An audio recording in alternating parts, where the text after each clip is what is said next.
Yes. So we're probably gonna have to wait maybe about 5 minutes.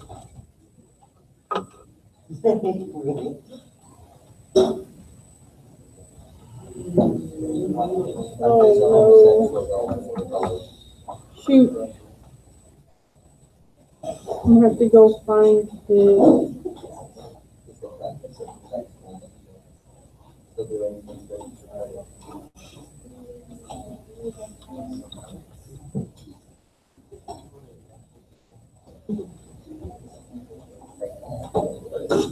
I'm gonna have to go look up his ID. I didn't do Okay, it. sorry, I gotta look up his ID.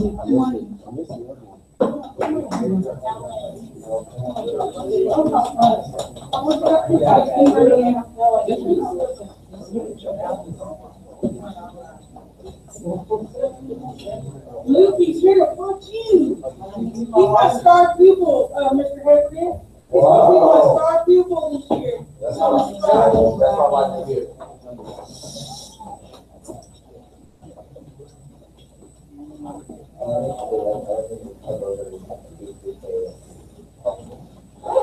Hey, watch, I'm telling you, I know people right here. We've already had it through.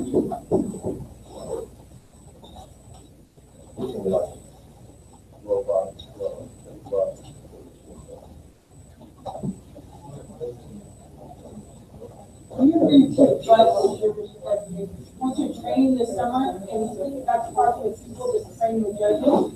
So now I know all the words left to right. I'm excited. JOS 680.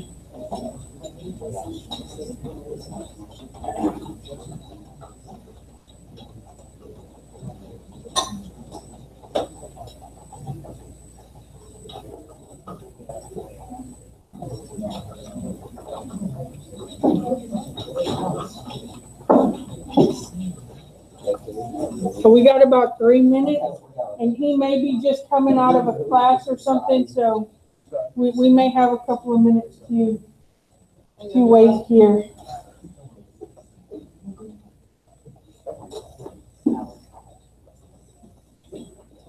Think of a question, because at the end of class today, you're going to be talking about what you think this is all about. Okay? Well, it needs to be professional. He's not going to give you a whole lot of information, but he's going to tell you that you're going to be part of a study. We're not going to put your name with the data that we collect. We're not going to, dissect you like biology class or nothing, not that kind of study. You just kind of going to make sure you're not anxious about, collecting data and stuff. But this is going to be an exciting project that we'll go into this year.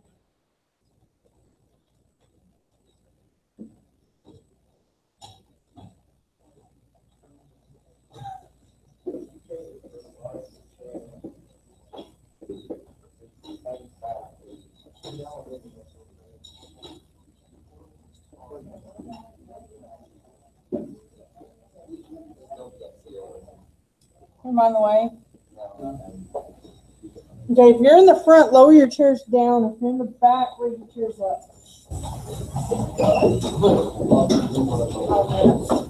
There we go. We've about got everybody in there. So, after the phone call, we're going to discuss IoT. Okay, right now I'm not even going to tell you what IoT means. You might be able to imagine other things, IoT. That's not really what it means. You might be able to imply over thought. How would we do that? What else can IoT mean?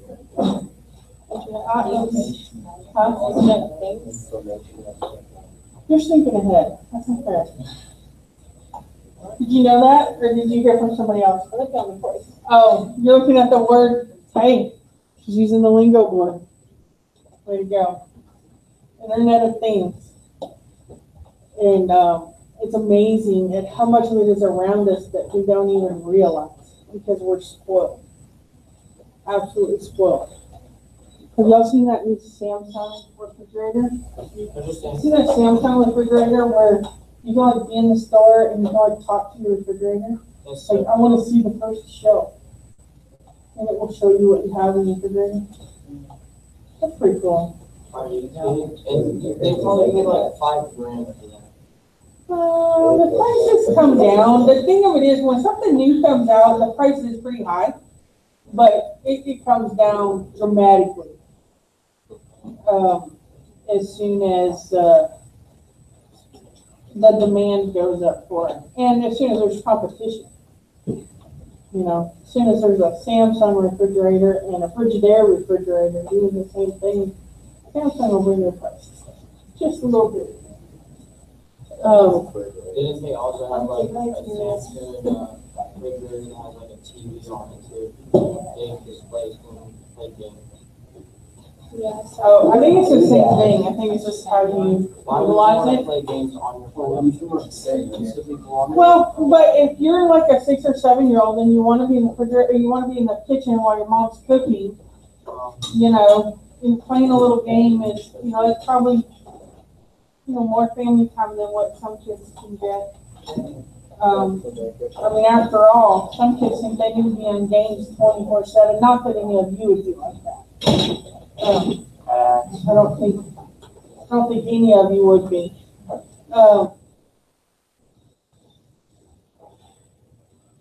Trying to think what else. Cell phones. Oh, when cell phones first came out, you carried around like a briefcase with you, and your phone. I mean, like this. Have you seen those briefcases like the debaters and lawyers carry around? It's like this thick. Yep. That was your cell phone. It's a brick. Okay, it was called a brick.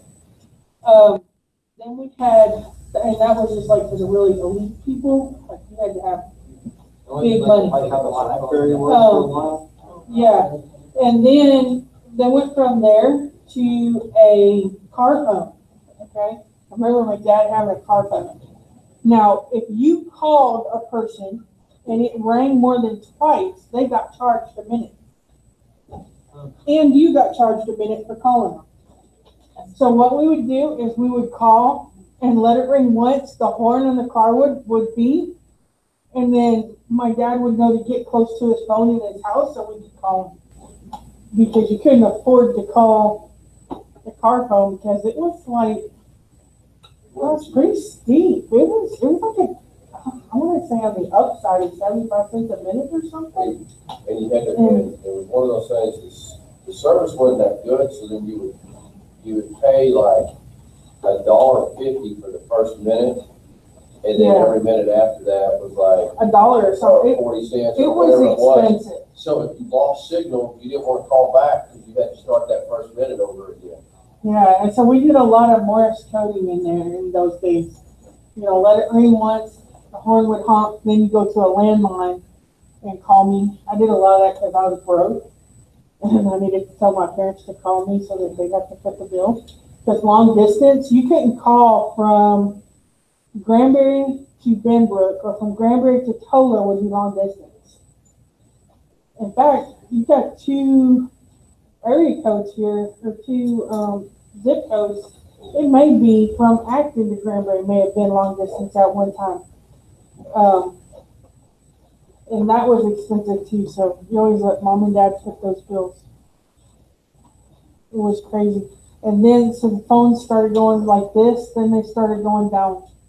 And I was a truck driver. I drove all over the country. And so when I was on the East Coast, I had a T-Mobile phone. When I drove across I-80 up at the top, I had to have a Sprint phone because it's only service up there. And you didn't want to get on a T-Mobile circuit with a Sprint phone because then you had to pay what's called roaming charges. Yeah. And that took your 50 cents a minute up to $3.50 a minute. I mean, it's crazy. And you paid for every single minute you were on the phone. There was no such thing as data back then. but you paid, both people paid. Then they came out with these, who was it, Nextone? It was a company that came out with these walkie-talkie phones. That as long as you were talking to another one of their phones, you didn't have to pay minutes. But it was like a walkie-talkie. So if you're like walking in the grocery store and your spouse called and said, bring me some tomatoes, it would be like they're talking on a walkie-talkie and everybody around you could hear you. It's pretty crazy. Let me check my email and make sure something didn't came up.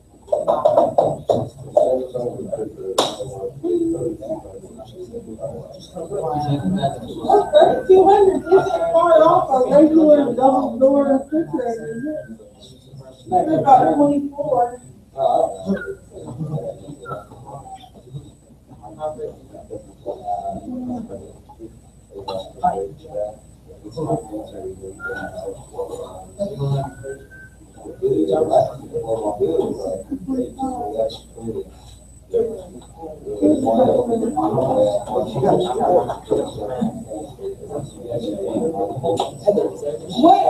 What else in your lifetime has changed and grown bigger and then started to go back to how it originally was?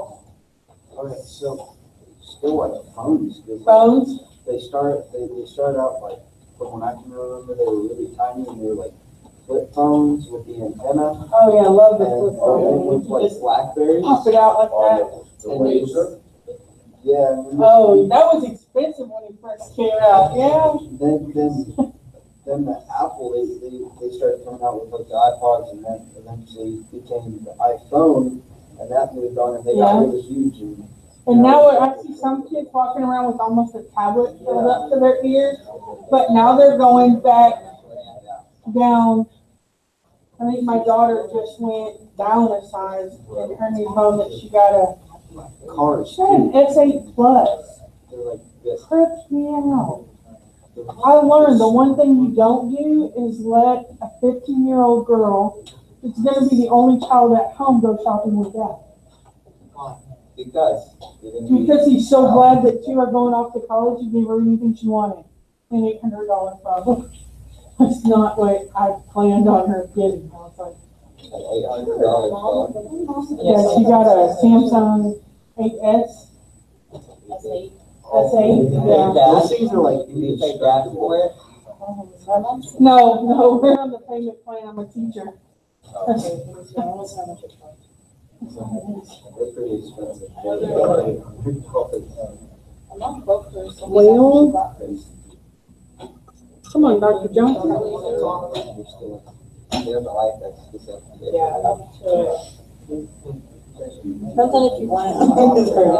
If he doesn't come on live within the next couple of minutes, what we'll do is we will watch the video that the other class, unfortunately, fortunately, they got to talk to him live, but he may have got hung up. He is, like I said, they have an entire, they call it the basement. They have this lab and it's like underground, but they have so many steps and stairs in that building, it's crazy. And if he got down there, he won't get a signal. But their lab over there is awesome. They got build robots. It's just, they've got everything you can imagine. They've got a 3D printer. You see my 3D printer that they gave us? They've got a 3D printer. Everybody knows what steel is, right? Like a steel beam. It's like really, really heavy. They move it with cranes. It's what supports your building structures. They've got a 3D printer that can take powdered steel, and they pile up the powder to about 2 foot tall and probably about 5 foot long. And it's got a laser that is so precise that it 3D prints, that it turns that powder into solid steel because of the temperature of it. Anything it touches, it solidifies. So it goes through and it prints just like my 3D printer does a piece of iron or steel, and it just like forms a solid. So instead of getting a bar and cutting away from it and having all that waste, it just prints the beam, and then they take the other dust away. Oh, you said heavy too? Yes, Oh. yes, it is actual steel. It is put in a powder form, and then it's re-solidified. Once it cools, they take the dust out, sift through it so there's no pieces, and reuse it. But then they have a solid tool or whatever they made. A lot of times they're making drill bits and stuff to go down into the earth. They also have like a 3D printer that can like print the house. Yeah. that's in Where are they doing that at right now? Do you know? China. It's in China. China. It is a 3D. It is a printer, and without the box on it, would look like this one, except for it has a type of quick dry cement in it, kind of like a shotcrete. I don't know if you've ever watched how swimming pool is made. It's kind of like shotcrete, and it is printing one layer at a time of this house. What they don't know is the stability that it's going to have, because of the air pockets and stuff. So they're not real sure about that. Okay. Unfortunately, I don't see that